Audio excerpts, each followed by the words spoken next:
In the village of Adai, there lived an old woman who would wear her finest garment every day and sit at the market square. Although age had taken much of her charm, one could still see that she must have been exceptionally beautiful in her youth. She wouldn't speak to anyone, only waiting from sunrise to sunset before returning to her hut on the village outskirts. Rumors circulated about her motives. Some claimed she was haunted by evil spirits, while others believed she was crazy. Yet, no one knew the truth. Her name was Akosua, and this is her story. Akosua was born in the village of Nanti to Kwasi and Abena. Even as a young girl, she was admired by peers and elders alike for her striking beauty. There was a boy her age named Kofi who adored her from the time they could walk. He would trail behind her, offering her small gifts he had made, carved animals, woven bracelets, and the best fruits he could find. One day, as Kofi ran to catch up to her with a freshly carved wooden bird, he looked up at her shyly and declared, "When we grow up, I will marry you, Akosua.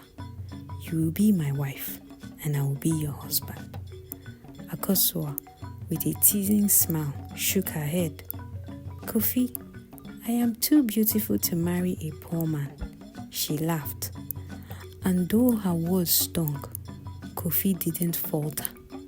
He followed her everywhere, listening to her every word as she described her dreams. "Kofi," she said one day, "when I marry, I want a hut at the edge of the village, near the stream, with herbs planted outside, a small farm at the back, and a big front porch where my children can play." Kofi smiled, watching her speak with such joy. "Then I will build that hut for you, Akosua," he said earnestly. But one day, Kofi disappeared without a word. Akosua waited, expecting to see him run up to her, as he always did. But he never returned. She was heartbroken, but life went on. As she grew older, her beauty only blossomed, and young men from all over Nanti came to admire her. She walked through the village with grace, her skin smooth and glowing like polished mahogany.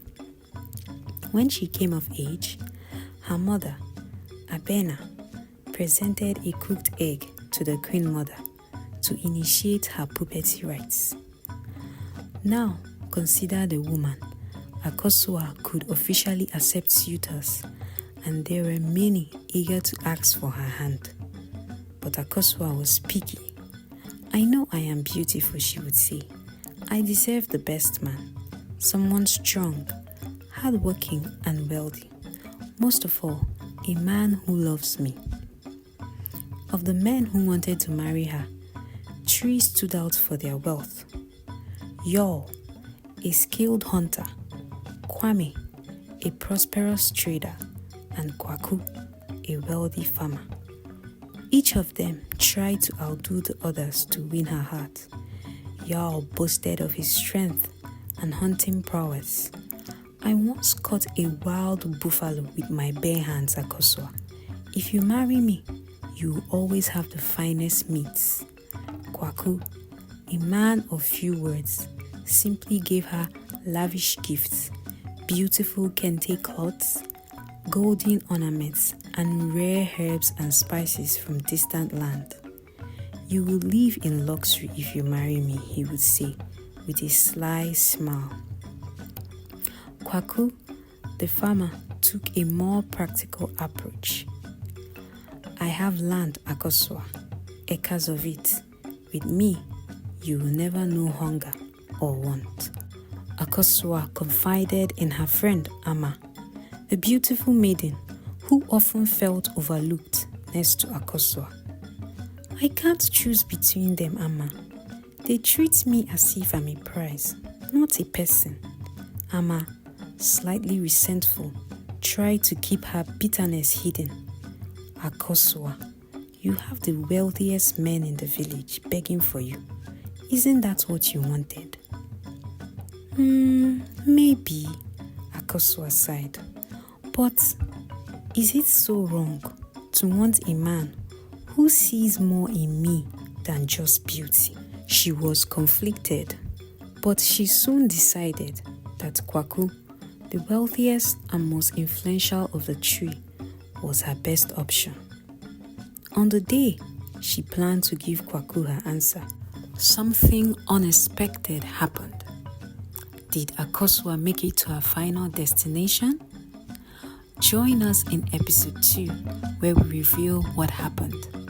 Don't forget to subscribe and hit the notification button so that you can be notified once episode 2 is released.